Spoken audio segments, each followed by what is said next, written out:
The kitchen tiles were cold beneath my bare feet, a sharp contrast to the feverish heat crawling up my spine. I pressed my palm against the marble countertop, trying to steady myself as the room tilted slightly to the left. The remains of dinner sat between Marcus and me, his plate clean, mine barely touched. He'd made my favorite, chicken piccata with roasted vegetables. The lemon butter sauce had tasted slightly off, bitter almost, but I'd attributed it to my pregnancy cravings warping my taste buds. "You look pale, Claire," Marcus said, his voice carrying that familiar note of concern that had once made me feel cherished. Now, 6 months pregnant and exhausted from working double shifts at Russo's, the upscale Italian restaurant downtown, I couldn't tell genuine worry from condescension anymore. I swallowed hard, my throat feeling thick, just tired.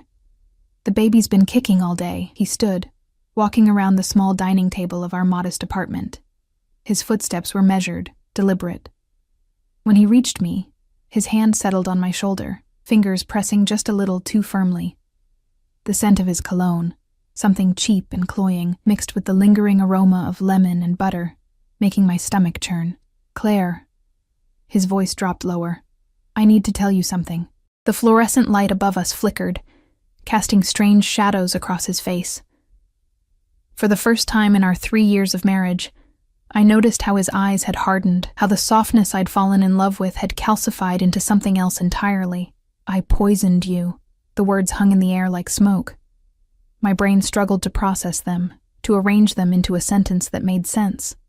The refrigerator hummed. A car alarm wailed somewhere outside our third-floor window. My heartbeat thundered in my ears. "What?" The word came out as barely a whisper. Marcus's grip tightened on my shoulder. "The dinner. I put something in your food.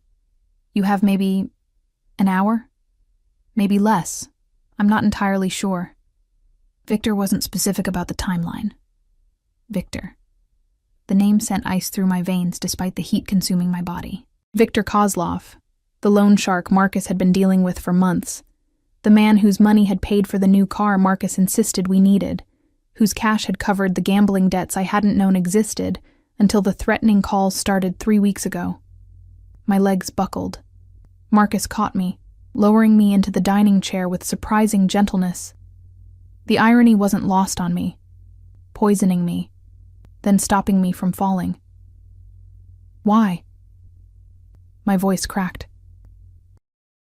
I pressed a hand to my swollen belly, feeling our daughter move beneath my palm, the baby. Victor said if I cleared my debt this way, he'd forgive everything. "A life for a life," he said. Apparently I took something that belonged to someone important, someone connected to him. Marcus crouched before me, and I saw something flicker across his face. Regret, maybe, or just fear of what he'd done. I didn't know what else to do, Claire. They were going to kill me. The room spun harder. I tried to stand, but my limbs felt heavy, disconnected. My vision blurred at the edges, darkness creeping in like spilled ink. You killed us." My hand remained on my stomach, protective even as terror consumed me. "Your daughter. I'm sorry." But he was already backing away, grabbing his jacket from the chair. "I'm so sorry, Claire. I have to go. I can't be here when it happens. They'll think I'm involved if I stay." He was at the door before I could respond, before I could scream or cry or beg. The lock clicked. His footsteps faded down the hallway. I was alone. The panic hit like a physical force. I lunged for my phone on the counter, my fingers clumsy and numb. 911. I had to call 911, but as I grabbed the device, a wave of nausea rolled through me so violently I doubled over, the phone clattering to the floor. Poison. He'd actually poisoned me. What kind of poison? How much time did I have? My medical knowledge was limited to basic first aid from a community college course 5 years ago. I needed help. I needed... A knock at the door. 3 solid raps, purposeful and commanding. My head snapped up, hope and terror warring in my chest. Had Marcus come back? Had he realized what he'd done, come back to save me? I crawled toward the door, my body refusing to cooperate. Every movement felt like pushing through concrete. The knocking came again, more insistent. "Help!" I managed to call out, my voice weak. Please, help. The door handle turned. It wasn't locked from the outside. Marcus had left it open. Why had he left it open? The door swung inward, and the hallway light silhouetted a figure that made my breath catch for an entirely different reason.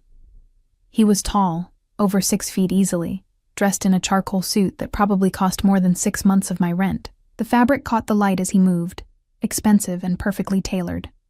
Behind him, 2 men in dark clothing flanked the doorway, their postures alert, hands resting near their waists in a way that suggested weapons, but it was the man in front who commanded every particle of my attention. Dark hair swept back from a face that could have been carved from marble, all sharp angles and shadowed planes. His eyes were the color of smoke, gray and penetrating, and they fixed on me with an intensity that made me forget, for just a moment, that I was dying on my kitchen floor. He moved into the apartment with fluid grace, his leather shoes barely making a sound. The scent that preceded him was different from anything in my world, expensive cologne layered with something darker, dangerous. Smoke and cedar and something metallic that made my survival instincts scream. Claire Donovan. His voice was deep, accented. Russian, I realized, not a question, a statement. He knew my name. One of the men behind him closed the door while the other remained in the hallway. The main figure crouched before me, and I found myself staring into those gray eyes, watching as they assessed me with clinical precision. His face revealed nothing, no sympathy, no malice, just cold evaluation. What did he give you? The question was direct, commanding. I don't... My tongue felt thick. He said poison. Victor told him to... Something flickered across his face, brief, barely perceptible, but there. His jaw tightened almost imperceptibly. Dmitri. He didn't raise his voice, didn't turn around. The man by the door immediately stepped forward. Call Dr. Volkov. Tell him we have a poisoning, unknown substance, pregnant woman approximately 6 months. We're bringing her in. He stood in one fluid motion, reaching down to lift me as if I weighed nothing. Strong arms slid beneath my knees and back, pulling me against a chest that felt like stone beneath the expensive fabric. The world tilted as he carried me toward the door. Wait. I tried to protest, but my voice was failing. Who are you? He paused in the doorway, looking down at me with those inscrutable eyes. The hallway light created a halo behind his head, making him look almost otherworldly. Alexei Volkov. A pause, weighted and deliberate. Your husband stole from my organization. He was supposed to return what he took, not... His eyes dropped to my pregnant belly, something dark and dangerous crossing his features.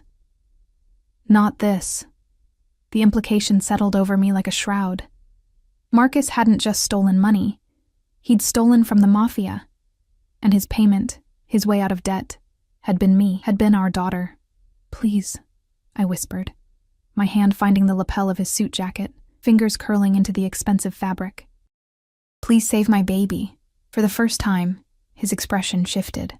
Something almost human flickered behind those cold gray eyes, surprise maybe, or recognition of something unexpected. Hold on, he said, and there was a command in those 2 words that made my body obey even as consciousness began to slip away. Just hold on, Claire. He carried me into the hallway, moving with purpose down the stairs. I felt the night air hit my skin, heard the sound of a car door opening. Leather seats received me, cool and smooth. The scent of the car was overwhelming, leather and that same cedar cologne, mixed with something else. Safety. Impossibly. Voices murmured around me. Dmitri was on the phone, speaking rapid Russian. Another man, the driver, I realized, was starting the engine. And Alexei Volkov, this mafia boss whose name I now knew, was sliding in beside me, one arm supporting my shoulders while his other hand pressed against my wrist, checking my pulse with the efficiency of someone who'd done this before. Stay awake, he commanded, and I felt his hand tap my cheek lightly. Look at me. Keep your eyes open. I tried. God, I tried.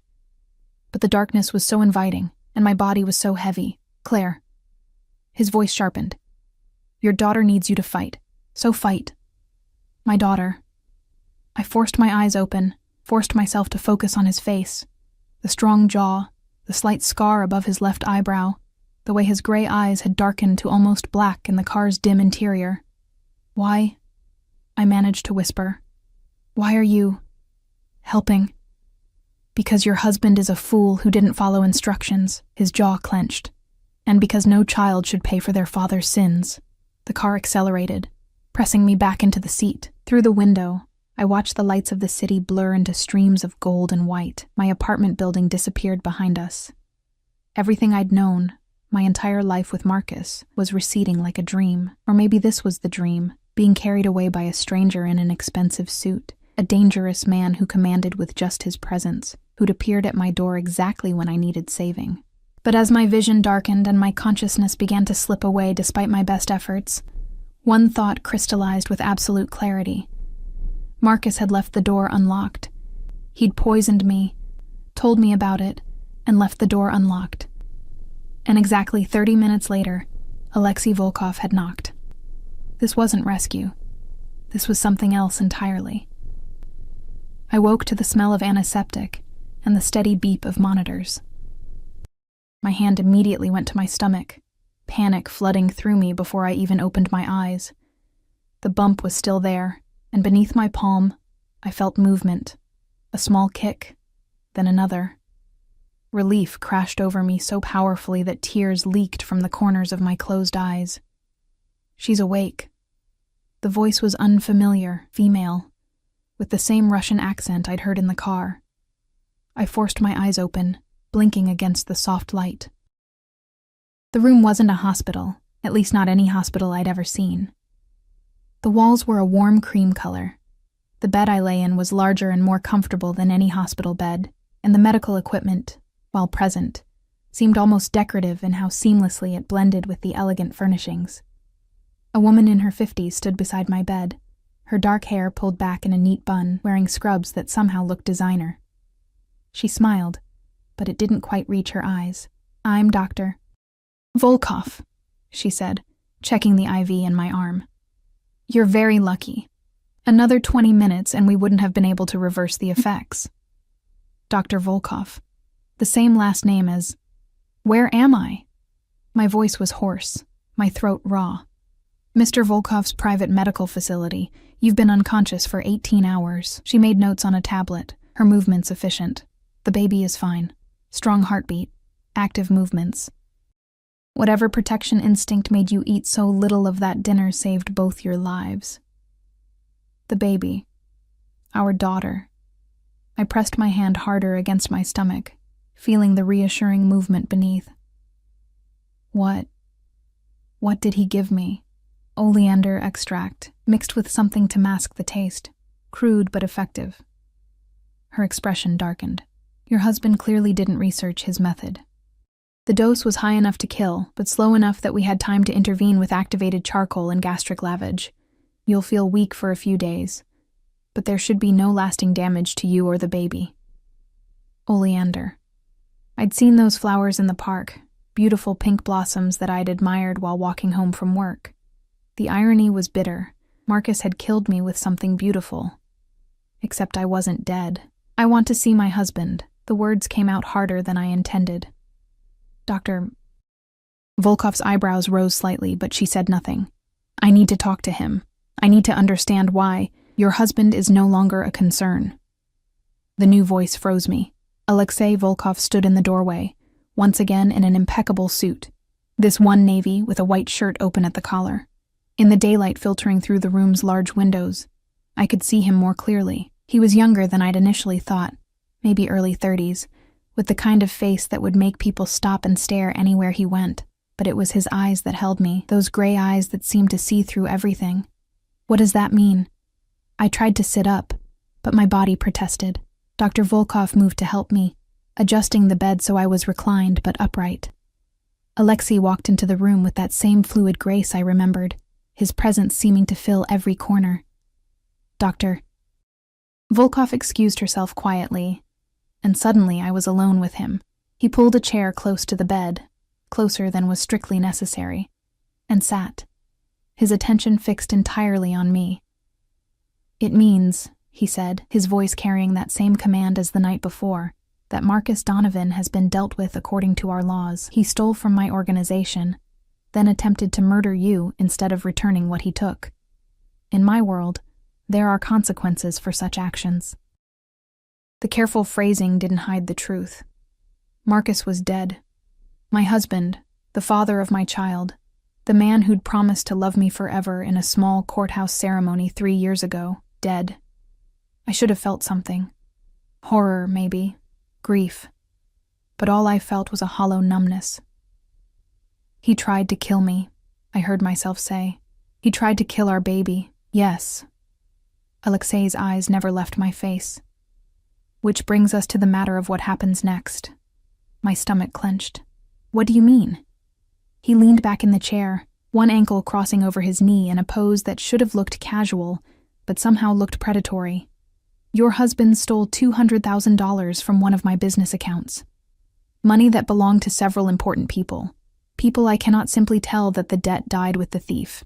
$200,000, the number was incomprehensible. Marcus and I struggled to pay our $800 rent each month. Where had that money even gone? I don't have that kind of money," I said, my voice small. "I'm a waitress. I work at Russo's downtown. I make maybe $30,000 a year. I have $300 in my checking account and student loan debt that I'll never pay off. I can't. I know everything about you, Claire." He cut me off, but not unkindly.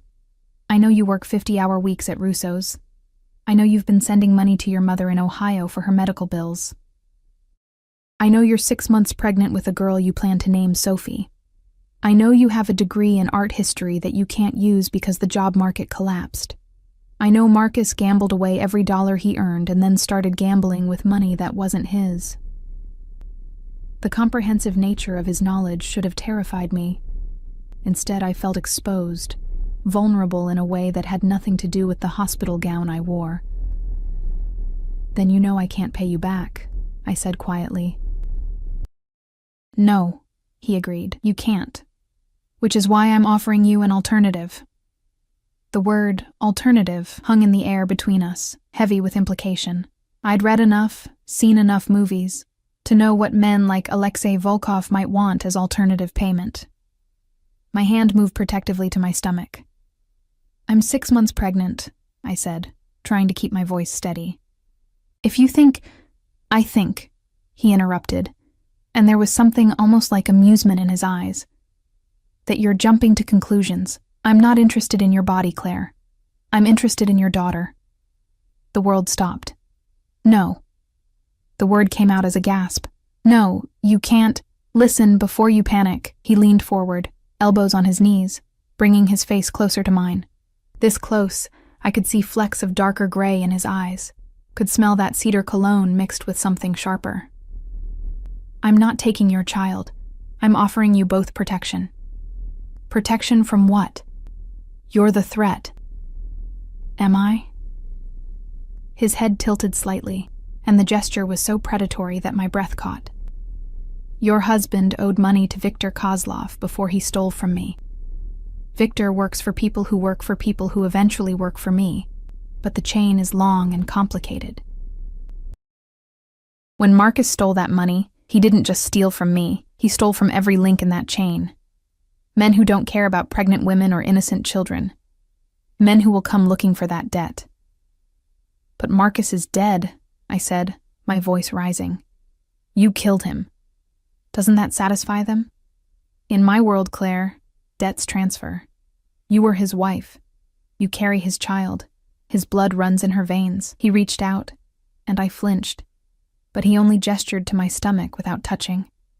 "To certain people, that makes you both liable for his crimes." The implication settled over me like a cold blanket. "So I'm never safe. She's never safe. Not unless you're under my protection." He sat back again, his expression unreadable. "Which is what I'm offering. You and Sophie will live in my household. You'll be provided for, protected, kept safe from anyone who might come collecting on Marcus's debt. In exchange, you'll be your prisoner," I finished bitterly. "Be my ward," he corrected. "There's a difference. You'll have your own space, your freedom within certain boundaries. you'll want for nothing. Your daughter will grow up safe, educated, protected. Your mother's medical bills will be paid. All of them, including future treatments. It was too much. Too generous. Men like Alexei Volkov didn't offer something for nothing. What's the catch?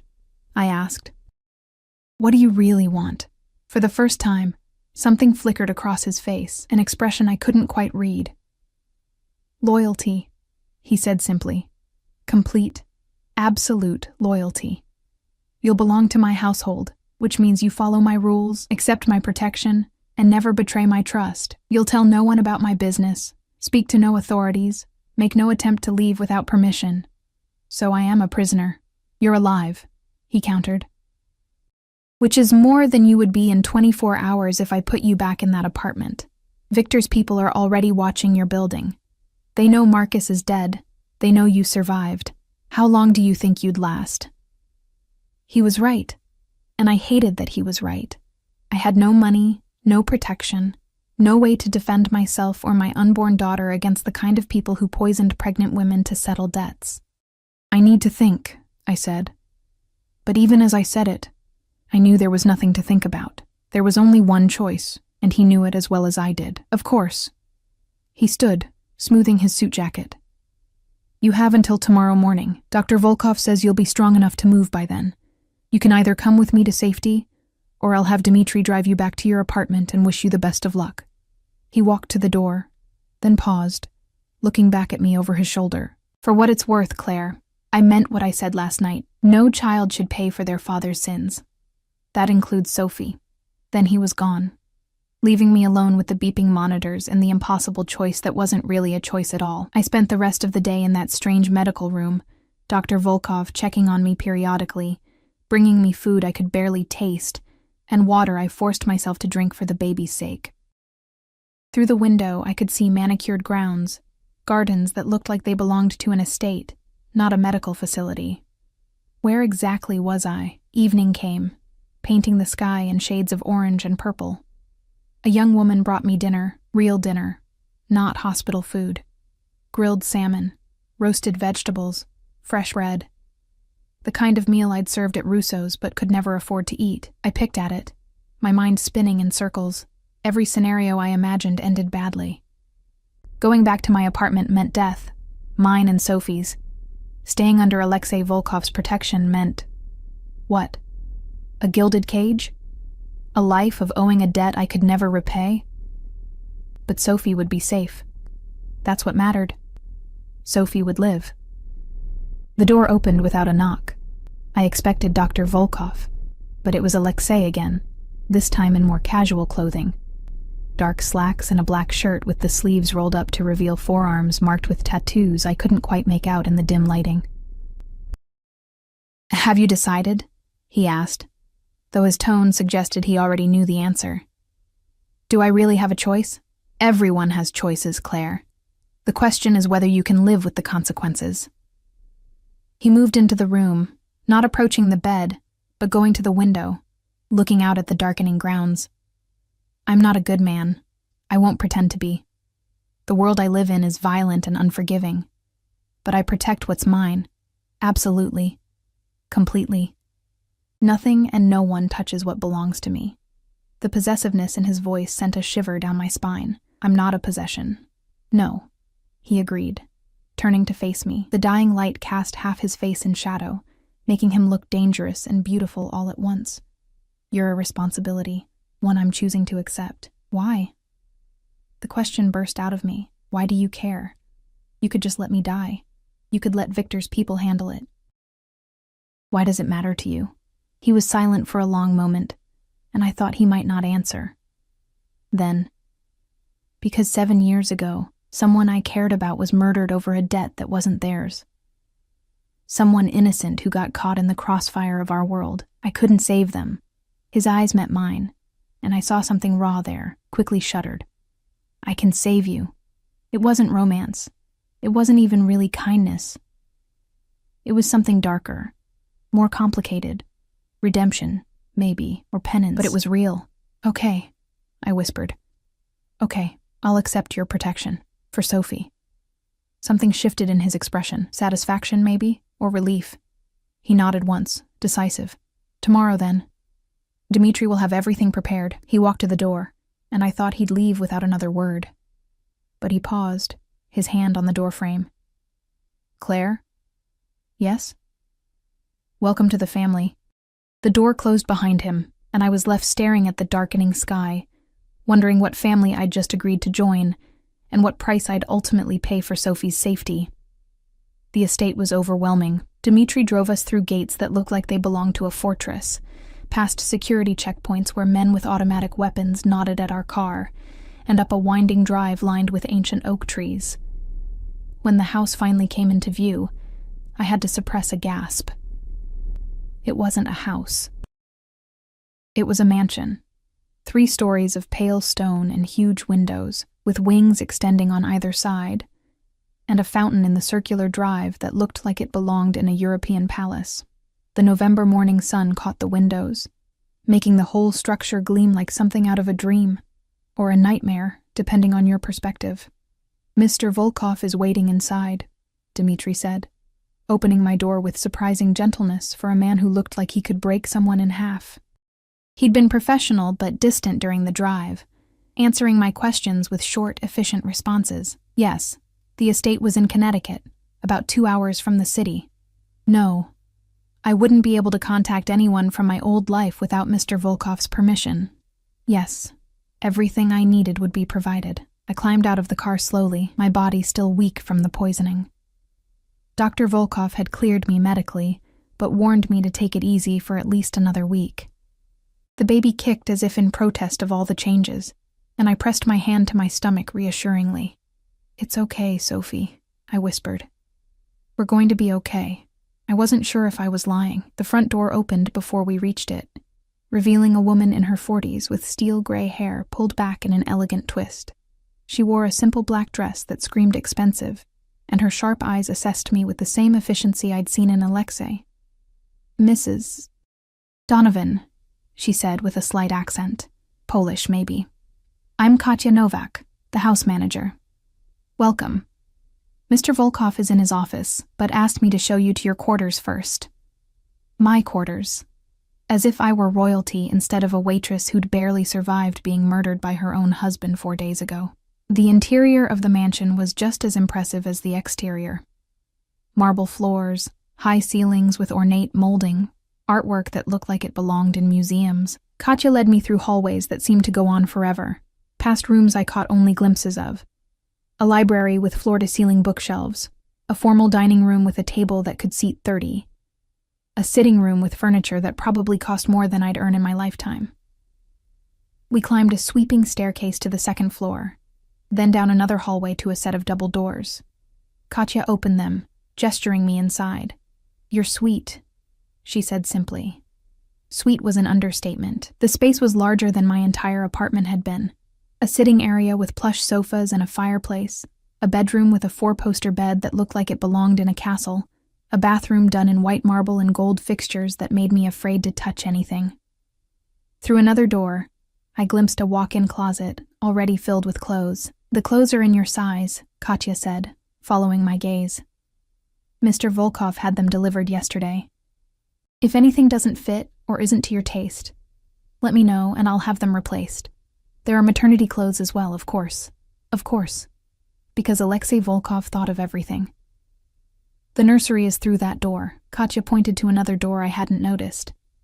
Mr. Volkov had it prepared when he learned you were keeping the baby. If you'd like any changes made, you need only ask. I walked to the door on numb legs and pushed it open. The nursery was perfect. Soft yellow walls, a white crib with delicate bedding, a rocking chair positioned near the window overlooking the gardens, shelves already stocked with books and stuffed animals, a changing table, a dresser, everything a baby could need. It was everything I'd dreamed of being able to provide for Sophie, everything I'd known I'd never be able to afford on my waitress salary. And it was a cage. Mr. Volkov will see you in his office at 2 o'clock, Katya continued, her voice pulling me back from the nursery. Until then, you're free to rest. Explore the suite or walk the grounds if you feel up to it. Lunch will be brought to your room at noon, unless you prefer to eat in the dining room. Here is fine. I managed to say. Katya nodded and left, closing the doors quietly behind her. I stood in the middle of the sitting room, surrounded by luxury I'd never imagined, feeling more alone than I'd felt lying on my kitchen floor waiting to die. I spent the next few hours exploring the suite, testing the reality of my new prison. The clothes in the closet were indeed my size. Not just my current size, but maternity clothes sized for the next 3 months of my pregnancy. Elegant dresses, comfortable pants, soft sweaters. Everything high quality, everything expensive. The bathroom had toiletries I recognized from department stores I'd window shopped but never entered. The nursery had a sound system with gentle lullabies programmed in. Alexei Volkov had thought of everything, which somehow made it worse. Lunch arrived at noon exactly, brought by a young woman who introduced herself as Maria, one of the kitchen staff. The food was restaurant quality, a delicate soup, a salad with grilled chicken, fresh bread, and fruit that actually tasted like fruit instead of the flavorless produce from my grocery store. At 1:45, I changed into one of the maternity dresses, a deep blue that Katya had laid out on the bed while I'd been exploring. It fit perfectly, falling to just below my knees, and somehow making me look elegant despite my swollen belly and exhausted face. Dmitri knocked at exactly 2 o'clock to escort me downstairs. Alexei's office was in the east wing, through a set of heavy wooden doors that Dmitri opened without knocking. The room beyond was masculine and intimidating. Dark wood paneling, built-in bookshelves, a massive desk that looked like it had been carved from a single piece of mahogany. Windows overlooked the eastern grounds, where I could see men patrolling at regular intervals. Alexei stood at the window, his back to me, dressed in another impeccable suit, this one charcoal gray. He didn't turn when I entered, and Dmitri closed the doors, leaving us alone. "How are you feeling?" he asked, still looking out the window. "Like I'm living in a dream that might be a nightmare," I answered honestly. That made him turn. A slight smile played at his lips, but his eyes remained serious.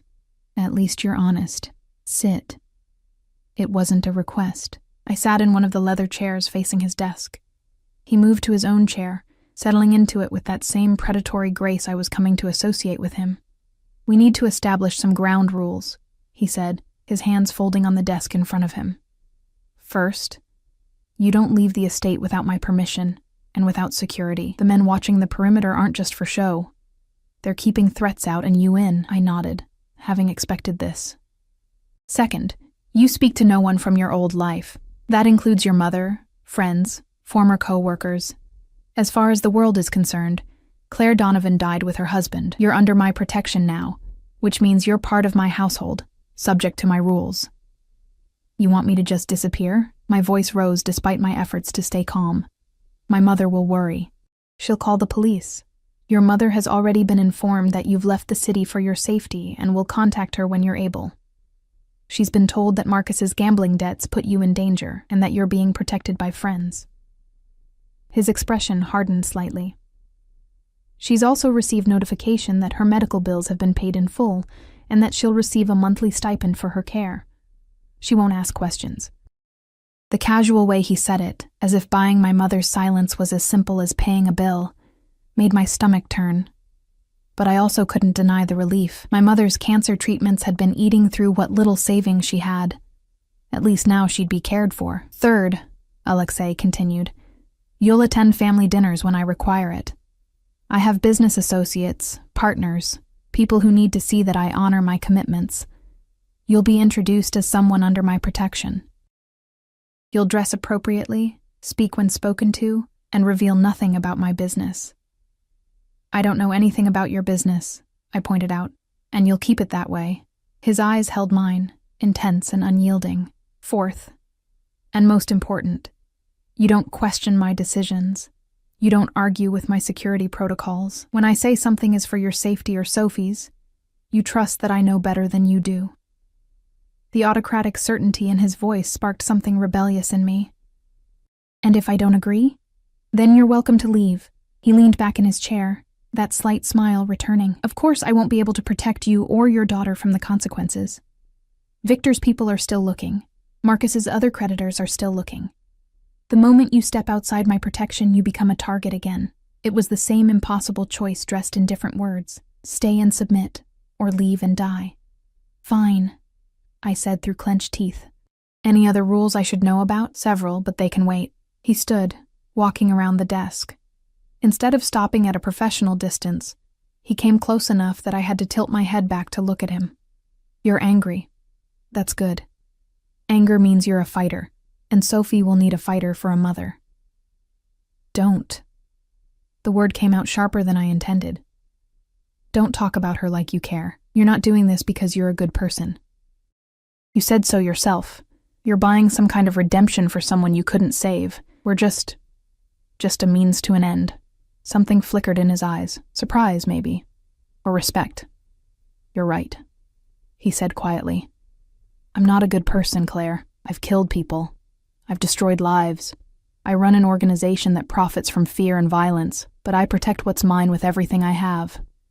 And like it or not, you and Sophie are mine now. The possessiveness in his voice sent a shiver through me that had nothing to do with fear. There was something almost tender in the way he said Sophie's name, something that contradicted everything else about him. I want to see the nursery plans, I said, changing the subject. I want to be involved in the decisions about my daughter's room. Of course. He returned to his desk, pulling out a tablet and bringing up what looked like architectural drawings. The room is already furnished, but if you want changes, they'll be made. I stood and walked around the desk to look at the screen, very aware of how close I had to stand to him to see properly. He smelled like cedar and something darker. Leather, maybe, and the faint scent of gun oil that I was learning to associate with the men who worked for him. The plans were detailed, showing not just the nursery I'd seen, but expansions that could be made as Sophie grew, a playroom, a bedroom suite for when she was older, even a small study. You're planning years ahead, I said softly. I always do. His voice was close to my ear, and I realized he'd shifted slightly, bracketing me against the desk without quite touching me. Sophie will grow up here, Claire. She'll be educated, protected, given every advantage. She'll never want for anything, except freedom, I whispered. Freedom is overrated when you're dead. His hand came up, not touching me but hovering near my shoulder. You'll understand eventually. This world, my world. It's brutal and unforgiving, but inside these walls you're safe. Both of you. I turned to face him, which was a mistake because it brought us even closer together. I could see the fine lines at the corners of his eyes, the slight shadow of stubble along his jaw, the way his pupils dilated slightly as he looked at me. And what about when she grows up? I asked. When she wants to go to college, have friends, date, will she still be a prisoner then? She'll be protected, he said firmly. There's a difference. Not from where I'm standing. We stared at each other, the tension thick between us. Finally, he stepped back, giving me space to breathe. You should rest, he said, his voice returning to that cool, professional tone. Dr. Volkov will be by tomorrow to check on you. In the meantime, Katya can show you the rest of the house, answer any questions you have. It was a dismissal. I walked to the door, then paused, looking back at him. He'd returned to the window, his hands clasped behind his back, looking every inch the dangerous man he claimed to be. Alexei? I said, and his shoulders tensed slightly at my use of his first name. Thank you. For saving us. He didn't turn around. Don't thank me yet, Claire. You don't know what kind of life you've agreed to. I left the office with those words echoing in my mind, following Dmitri back upstairs to my beautiful cage, wondering what exactly I'd gotten Sophie and myself into. That night, I lay in the enormous bed, my hand on my stomach, feeling Sophie move inside me. Through the window, I could see the guards patrolling the grounds, their presence both comforting and terrifying. Somewhere in this massive house, Alexei Volkov was going about his evening, running his empire, planning whatever dangerous things men like him planned. And I was part of that now, bound to him by debt and necessity and the fragile life growing inside me. I'd escaped death only to find myself in a different kind of trap, one lined with silk and gold, but a trap nonetheless. Sophie kicked hard, as if in protest, and I pressed my hand more firmly against my belly. I know, I whispered. I know, baby girl. But we're alive. We're safe. That has to be enough. Even as I said it, I knew it wasn't true. Safety wasn't enough. Freedom mattered. Choice mattered. But those were luxuries I could no longer afford. The price of Sophie's life was my own. The days blurred into weeks, and November surrendered to December. The estate transformed with the season. Snow blanketing the grounds, evergreen wreaths appearing on doors, the scent of pine and cinnamon filling the halls. It would have been beautiful if I could forget it was a prison. I settled into a routine, though settled felt like the wrong word. Every morning, Maria brought breakfast to my suite. I'd eat while watching the sun rise over the snow-covered gardens, then spend an hour walking the interior hallways for exercise. Dr. Volkov's orders. The house was so vast I could walk for an hour and still discover new rooms, new hallways, new reminders of the world Alexei Volkov commanded. I saw him rarely in those first 2 weeks. Brief glimpses as he moved through the house with Dmitri or other men whose names I didn't know. Once, I'd come down to the library late at night, unable to sleep, and found him there, reading in a leather chair by the fireplace. He'd looked up, our eyes meeting for a long moment, but neither of us spoke. I'd grabbed a book and retreated to my room, my heart pounding for reasons I didn't want to examine. But on a Friday evening, 3 weeks after my arrival, everything changed. Katya appeared at my door with a garment bag and a serious expression. "Mr. Volkov requests your presence at dinner tonight, 8 o'clock. There will be guests, business associates. He asks that you wear this and join him in the formal dining room." My stomach nodded. This was the 4th rule he'd mentioned, attending family dinners, being displayed as proof of his protection. I'd known it was coming, but that didn't make it easier. The dress Katya had brought was stunning, a deep emerald green that somehow complemented my pregnancy rather than hiding it. The fabric was soft, expensive, falling in elegant lines that made me look almost regal despite my swollen belly. There were shoes too, low heels that wouldn't be dangerous in my condition, and jewelry. Real jewelry, I realized, holding up the diamond earrings, not costume pieces. "Mr. Volkov wants you to look the part," Katya said, reading my expression. "You're under his protection. That means something in this world. It means you're valuable, untouchable. The people coming tonight need to see that." I dressed carefully, my hands shaking slightly as I fastened the earrings. The woman in the mirror looked nothing like the exhausted waitress who'd served pasta and smiled for tips just a month ago. This woman looked expensive, protected, dangerous by association. Dmitri came to escort me at 7:55. We descended the stairs to the first floor, and I could hear voices from the dining room, men speaking in Russian, the clink of glasses, low laughter that set my nerves on edge. Dmitri opened the doors, and conversation stopped. The formal dining room was intimidating, even empty. Filled with a dozen men in expensive suits, it felt like walking into a den of wolves. They all turned to look at me, their expressions ranging from curious to calculating to something darker I didn't want to name, but it was Alexei who captured my attention. He stood at the head of the table, a crystal glass in his hand, wearing a black suit that made him look like darkness personified. When our eyes met, something shifted in his expression. Approval, maybe, or satisfaction. He set down his glass and moved toward me with that predatory grace, and the other men seemed to fade into the background. "Claire." He took my hand, his touch warm and firm. "You look beautiful." It wasn't a compliment.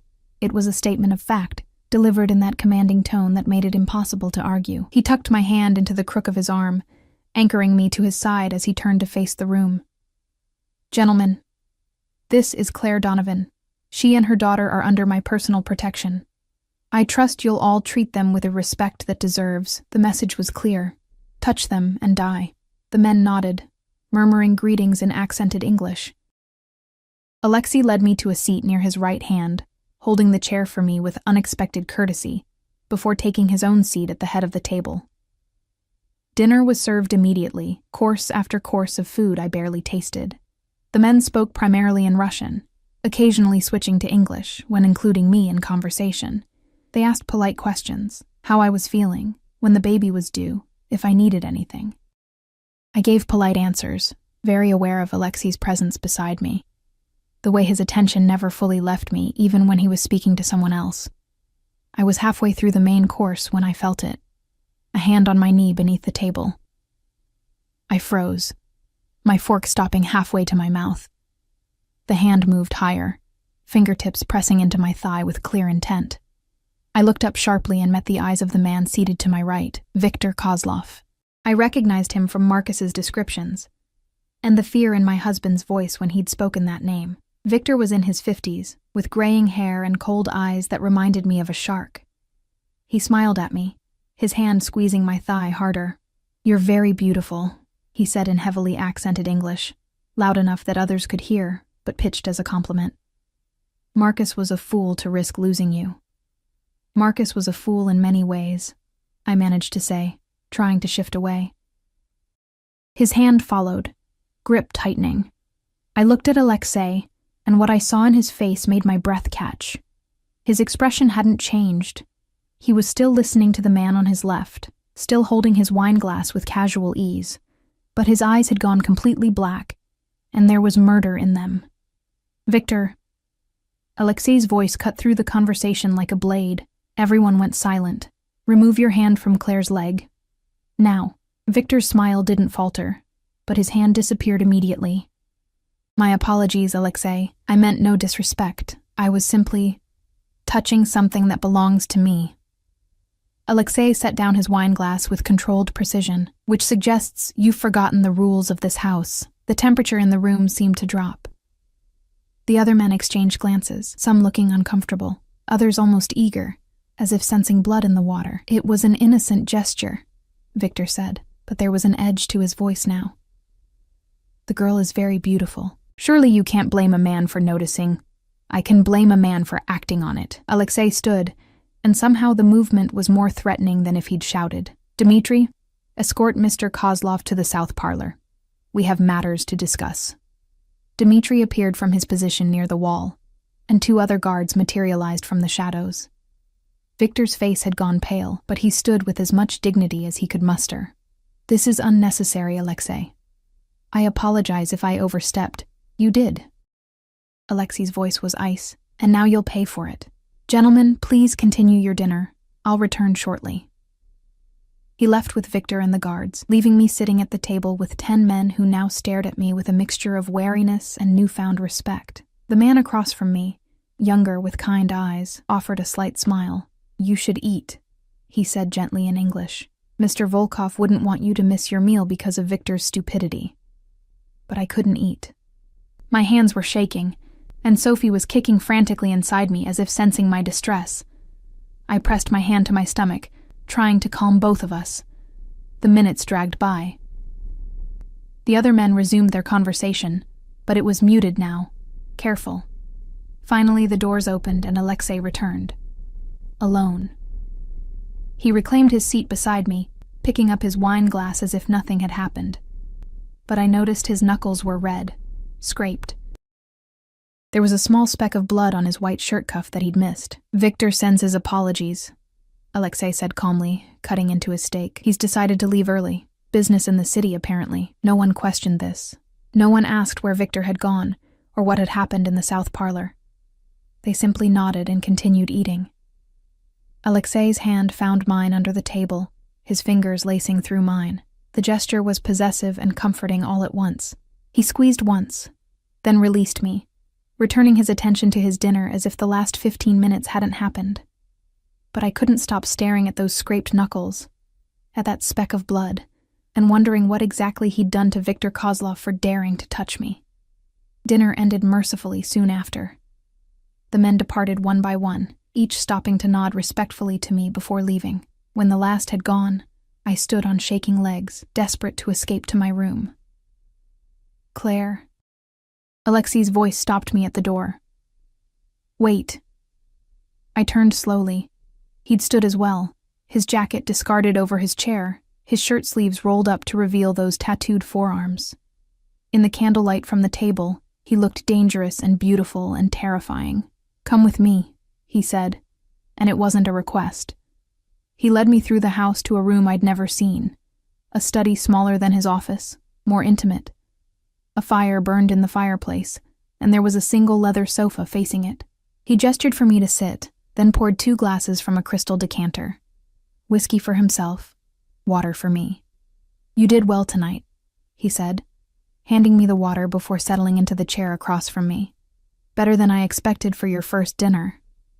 "What did you do to him?" The question burst out before I could stop it. "Victor, what did you do?" Alexei took a long sip of his whiskey, his gray eyes reflecting the firelight. I reminded him of the consequences of touching what's mine. "I'm not—" "Yes, you are." He leaned forward, elbows on his knees. "You accepted my protection, Claire. That makes you mine. My responsibility, my ward, mine to protect. And in my world, people need to understand what that means." Victor needed to be reminded. "Did you kill him?" I whispered. "No." A slight smile played at his lips. "Though I considered it, Victor is useful in certain capacities, and his death would create complications I don't need right now, but he won't forget tonight. None of them will." The casual way he discussed violence, as if it were just another business decision, should have horrified me. Instead, I felt something else, a dark satisfaction that Victor had been punished for touching me, for making me feel powerless. What was happening to me? "You're safe here," Alexei said, as if reading my thoughts. "With me, you're safe." That's what tonight was about, showing everyone that you're under my protection, that touching you means answering to me by hurting him, I said. By teaching him. Alexei drained his whiskey and set the glass aside. "This is my world, Claire. It operates on different rules than the one you came from. Respect is earned through strength. Protection is maintained through fear. If I'd let Victor's insult slide, every man at that table would have seen weakness, would have thought they could take liberties with you." "So you hurt him to protect me," I said slowly, trying to understand this twisted logic. "I hurt him because he touched what's mine," Alexei corrected. "The protection is just a consequence." We stared at each other across the firelight, and I saw something in his eyes that made my breath catch. Possession, yes, but also something deeper. Something almost like need. "Why does it matter so much?" I asked softly. "I'm nobody. Just a waitress you saved because of some debt my dead husband owed. Why do you care if someone touches me?" He was quiet for so long I thought he wouldn't answer. Then, 7 years ago, the woman I loved was killed in a crossfire between rival organizations. She was innocent, just someone who happened to be in the wrong place at the wrong time. I couldn't protect her because I was careless, because I underestimated threats, because I wasn't strong enough. His jaw tightened, and I saw genuine pain flicker across his face. I swore I'd never let that happen again. Never let someone under my protection be harmed because of my weakness. "So I'm a replacement," I said, the words tasting bitter. "A second chance to save someone you couldn't save before." "No." He stood, moving to the fireplace, his back to me. "You're not a replacement, Claire. You're different." She was part of my world, knew the risks. "You're innocent in all this. You and Sophie. You're something clean in a dirty world. Something worth protecting." The way he said Sophie's name, with that same gentleness I'd noticed before, made something twist in my chest. This dangerous man, this killer who'd just beaten someone for touching me, spoke about my unborn daughter with tenderness. "I should go," I said, standing. "It's late, and I'm tired." "Of course." He turned, and the vulnerability I'd seen was gone, replaced by his usual controlled expression. "Dmitri will escort you upstairs." But at the door, I paused. "Alexei, thank you. For what you did tonight. I know you said I shouldn't thank you, but I am anyway." Something flickered in his eyes. "Get some rest, Claire. Tomorrow we'll discuss the security protocols for when the baby comes." I left him standing by the fire, his shadow long against the wall, and climbed the stairs to my cage with my heart pounding and Sophie kicking frantically inside me. That night, I lay in bed unable to sleep, replaying the evening in my mind. Victor's hand on my leg, Alexei's black eyes, the blood on his cuff, the way he'd called me his, and the way my body had responded to that possessiveness. I was in danger, I realized. Not from Victor or Marcus's other creditors or any external threat. I was in danger of forgetting that my protector was also my captor, of confusing gratitude with something else, of mistaking possession for care. But as Sophie kicked against my hand and I stared at the ceiling of my beautiful prison, I couldn't quite convince myself that what I felt was wrong. Maybe captivity, when gilded enough, stopped feeling like imprisonment. Or maybe I was just too tired to fight anymore. Sophie arrived 3 weeks early, on a frozen January morning, when the world outside was buried under 2 feet of snow. I woke at 4 a.m. to wetness between my legs and a contraction that stole my breath. For a moment, I lay there in the darkness, my hand pressed to my stomach, trying to convince myself it was false labor. But then another contraction came, harder than the first, and I knew. It was time. I managed to reach the phone beside my bed, pressing the button Katya had shown me for emergencies. Within minutes, my room was flooded with people, Katya in a robe, Dmitri still alert despite the hour, and Dr. Volkov appearing with a medical bag as if she'd been waiting for this moment. "How far apart are the contractions?" Dr. Volkov asked, her hands gentle as she examined me. "Maybe 5 minutes," I gasped as another one hit. "Is it too early? Is she going to be okay?" 37 weeks is full term, Dr. Volkov assured me. "She's just eager to meet you. We have everything prepared. The medical suite downstairs is ready." They helped me into a wheelchair. I tried to protest that I could walk, but another contraction proved me wrong. As Dmitri pushed me toward the hallway, I saw him. Alexei stood in the doorway, still dressed in the clothes he'd worn the previous evening, his hair disheveled as if he'd been running his hands through it. His eyes met mine, and I saw something I'd never seen before. Fear. "Is she—" he started. "The baby's coming," Dr. Volkov said calmly. "Everything is proceeding normally. Mr. Volkov, if you'd like to wait in— I'm coming with her." His voice left no room for argument. "Dr." Volkov's eyebrows rose, but she nodded. Alexei fell into step beside the wheelchair, his hand finding mine and holding it with surprising gentleness, as we made our way through the house to the medical suite I'd never seen. The room was a fully equipped delivery suite, complete with monitors and equipment that looked like it belonged in a top hospital. Dr. Volkov had 2 nurses with her, both professional, both efficient. They helped me into a gown and onto the bed, hooking me up to monitors that showed Sophie's heartbeat, strong and steady. "You should go," I told Alexei between contractions. "You don't need to be here for this. I'm not leaving."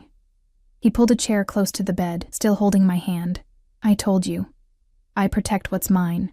That includes being here for this." The hours that followed were a blur of pain and exhaustion. Labor progressed faster than expected. Dr. Volkov said first babies usually took longer, but Sophie apparently had her own timeline. Alexei stayed through all of it, his hand never leaving mine, his presence somehow anchoring me through the worst moments. At one point, during a particularly brutal contraction, I screamed and squeezed his hand hard enough that I heard bones crack. He didn't flinch, didn't pull away. When the contraction passed and I looked at him apologetically, he just smiled. The first genuine smile I'd seen from him. "You're stronger than you think," he said softly. At 10:47 a.m., Sophie Rose Donovan entered the world screaming her displeasure at the cold and the light and everything else. Dr. Volkov placed her on my chest, and I felt my entire world shift and realign around this tiny, perfect creature. She had dark hair plastered to her head, Marcus's nose, and when she finally opened her eyes, they were gray, the same shade as Alexei's. No, that was impossible. Just a trick of the light, the newborn blue that would change in the coming weeks. I was exhausted, seeing things that weren't there, but when I looked up at Alexei, standing beside the bed, staring down at Sophie with an expression of wonder, I saw him notice it too. Something flickered across his face.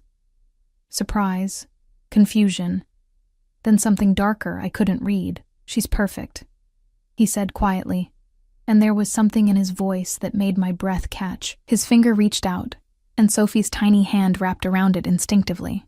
"Hello, little one. Welcome home." The possessiveness in those 2 words should have frightened me. Instead, with Sophie warm and alive in my arms, and Alexei standing guard beside us, I felt safe for the first time in months. Dr. Volkov and her team cleaned Sophie, weighed her, 6 pounds, 8 ounces, measured her, 19 inches, and proclaimed her perfectly healthy despite being 3 weeks early. Then they handed her back to me, swaddled in a soft pink blanket, and left us alone. Alexei hadn't moved from his position beside the bed. He watched Sophie with an intensity that was almost unnerving. His usual controlled expression cracked open to reveal something raw underneath. "Thank you," I said softly. "For being here. You didn't have to." "Yes, I did." His eyes lifted to mine. "She's part of my household now. That makes her my responsibility." But the way he looked at her suggested it was more than responsibility.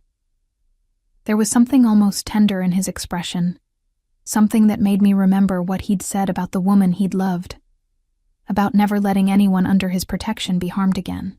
The weeks that followed Sophie's birth were the strangest of my life. I existed in a bubble of new motherhood. My world narrowed to feeding schedules and diaper changes and the exhausting, beautiful chaos of caring for a newborn. Katya assigned 2 nannies to help me, Maria and a younger woman named Irina, but I was fiercely protective of Sophie, insisting on doing most of her care myself. Alexei surprised me by being a constant presence. He'd appear in the nursery at odd hours, checking on us with an intensity that went beyond mere obligation. Sometimes I'd wake at 3 a.m. to feed Sophie, and find him standing in the doorway, watching us with those gray eyes that Sophie seemed to have inherited. "You should be sleeping," he'd say. "So should you," I'd counter. But he'd stay anyway, sitting in the rocking chair while I fed Sophie, his presence somehow comforting in the darkness. One night, about 2 weeks after Sophie's birth, I found him holding her. I'd put her down for the night and gone to shower.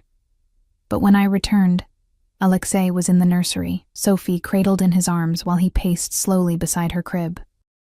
He was murmuring to her in Russian, his voice soft and gentle, and Sophie was staring up at him with those gray eyes, completely content. "She was fussy," he said when he noticed me, but he didn't immediately hand her over. I heard her crying. "You don't have to," I started, but he shook his head. "I want to." He looked down at Sophie, and the expression on his face made something in my chest tighten. "She deserves to know she's protected, that she's safe." I moved closer, and we stood there together in the dim light of the nursery, both of us looking down at this tiny life we were somehow responsible for. Sophie yawned, her little fists stretching, and something about the moment felt impossibly intimate. "Alexei," I said softly, "why are you really doing this? All of this? The protection, the care, being here with us. It's more than just clearing a debt or making up for someone you couldn't save. What do you want from us?" He was quiet for a long moment, his eyes still on Sophie. Then, "I want to give her the childhood I never had. Safety, security, the knowledge that she's valued and protected." His jaw tightened. "I grew up in violence, Claire. My father was killed when I was 7. My mother died 2 years later. I learned to survive by becoming harder, colder, more dangerous than anyone else. I built an empire on fear and blood." He finally looked at me, and I saw the vulnerability there, carefully controlled but present. "But with Sophie, I can be different. I can protect instead of destroy. I can build instead of tear down. She doesn't need to know what I am, what I do. She just needs to know she's safe. And me?" I whispered. "Where do I fit in this?" His free hand came up, cupping my face with surprising gentleness.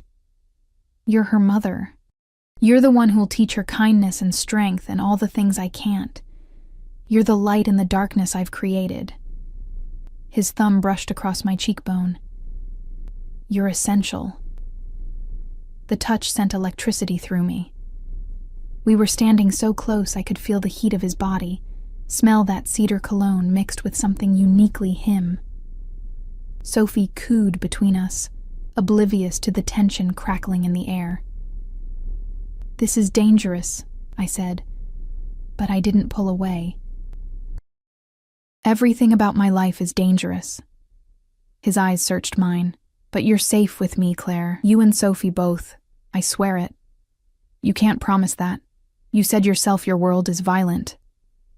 Which is why I'll never let it touch either of you." His hand slid from my face to the back of my neck, his fingers tangling in my hair. "You're mine to protect. Mine to keep safe. Mine." The possessiveness should have frightened me. Instead, I found myself leaning into his touch, into the security he offered, into the dangerous comfort of belonging to someone who would destroy the world to keep me safe. "This is insane," I whispered. "Probably." A slight smile played at his lips. "But sanity is overrated." He kissed me then, carefully because of Sophie between us, but with an intensity that stole my breath. It was nothing like kissing Marcus had been, nothing safe or comfortable or expected. This was fire and danger and the taste of something forbidden. When we broke apart, Sophie was watching us with those two wise gray eyes, and I couldn't help but laugh softly. "I think she approves," Alexei murmured, and the tenderness in his voice as he looked at my daughter made something in my heart crack open. This was wrong. I knew it was wrong. He was a criminal, a killer, the man who'd bought my freedom with violence and fear. But he was also the man who'd saved my life, who held my daughter with reverence, who looked at me like I was something precious instead of just a debt to be paid. "What happens now?" I asked. "Now," he said, carefully placing Sophie back in her crib. "We raise her together. We give her everything she deserves. And we see where this goes. I'm not ready for—" I gestured between us, unable to find the words. "I know." He pulled me close, his arms wrapping around me with surprising gentleness. "We have time, Claire. All the time in the world. I'm not going anywhere, and neither are you." It should have sounded like a threat. Instead, it sounded like a promise. The months that followed were a strange dance of domesticity and danger. Alexei taught me about his world, not the violent parts, but enough that I understood the stakes, the threats we faced. He showed me the security measures in place, introduced me to the men who guarded us, made sure I knew how to protect Sophie if anything ever went wrong, but mostly, we were just a family. Twisted and unconventional, built on debt and violence and protection, but a family nonetheless. We had dinners together, the three of us in the small dining room rather than the formal one. We celebrated Sophie's milestones, her first smile, her first laugh, the way she'd reach for Alexei when he entered a room. My mother's health improved with the better care Alexei's money provided. I was allowed carefully monitored phone calls with her, brief conversations where I lied about my new life and pretended everything was normal. She knew I was lying, but she also knew I was safe, and maybe that was enough. Viktor Kozlov disappeared entirely. Rumor had it he'd been reassigned to operations in Eastern Europe, far from Alexei's territory. None of the other men who'd attended that dinner ever touched me or looked at me with anything but respect. And slowly, carefully, I fell in love with my captor. It happened in small moments, the way he'd hold Sophie at 3 a.m. so I could sleep, the way he'd absently kiss my forehead when he passed me in the hallway, the way he'd sit with me in the library and read while I worked on the art history research he'd encouraged me to restart. He gave me freedom within the boundaries of his protection, space to breathe within the cage he'd built. One night, 6 months after Sophie's birth, I found him in his office long after everyone else had gone to bed. He looked exhausted, the weight of his empire evident in the set of his shoulders. "Come to bed," I said from the doorway. He looked up, and something in his expression shifted. "Your bed or mine?" It was the first time he'd asked, the first time he'd pushed beyond the careful boundaries we'd maintained. "Ours," I said, and watched as his eyes darkened. He stood, crossing to me in 3 long strides, his hands cupping my face as he kissed me with months of restrained hunger. "Are you sure?" he asked against my lips. "No," I admitted, "but I'm doing it anyway." He laughed, the sound rough and genuine, and swept me into his arms, carrying me through the house to the master suite I'd never entered. The room was masculine and elegant, with windows overlooking the snow-covered grounds and a bed large enough for both of us and the monsters we'd carry into it. We made love slowly, carefully, learning each other's bodies with the reverence of something sacred. And afterward, lying in his arms with Sophie sleeping peacefully in her nursery next door, I finally understood what had happened to me. I'd been saved by a monster and learned to love the man beneath the violence. I'd been captured and chose to stay. I'd lost my freedom and gained something more valuable: safety, security, and the terrifying, beautiful knowledge that I was cherished. "I love you," I whispered into the darkness. His arms tightened around me. "I know." I've loved you since the moment I carried you out of that apartment, fighting to stay alive for your daughter. You were the bravest thing I'd ever seen. This is insane, I said again, but I was smiling. Sanity is overrated, he repeated, and I felt him smile against my hair. Besides, you're mine now, completely, and I take care of what's mine. The possessiveness still made me shiver, but now it was anticipation rather than fear. Morning came with Sophie's cries demanding attention. Alexei and I dressed and went to her together, lifting her from her crib and bringing her back to our bed. She laughed and kicked between us, reaching for both of us with chubby hands, and in that moment, I saw our future stretched out before us. It wouldn't be normal. It wouldn't be safe in the traditional sense. But it would be ours. This strange, fierce family, built on impossible circumstances and dangerous love. What are you thinking? Alexei asked, watching me watch Sophie. That I should be horrified by all of this, I admitted. That I should want to escape, to take Sophie and run and never look back. But you don't. Not a question. No. I looked at him. This beautiful, dangerous man who'd become my world, because running means losing you. And I can't do that. I won't. He kissed me then, deeply, with Sophie giggling between us. When he pulled back, his gray eyes were soft. You'll never have to. You're home, Claire, both of you. Forever in a gilded cage with a man who'd kill to protect us. Forever in a world of danger and violence and twisted love. Forever bound to someone who saw me not as a possession, but as something precious. It wasn't the life I'd imagined. But as I sat there with Alexei and Sophie, watching the winter sun rise over the estate, I realized it was the life I'd chosen.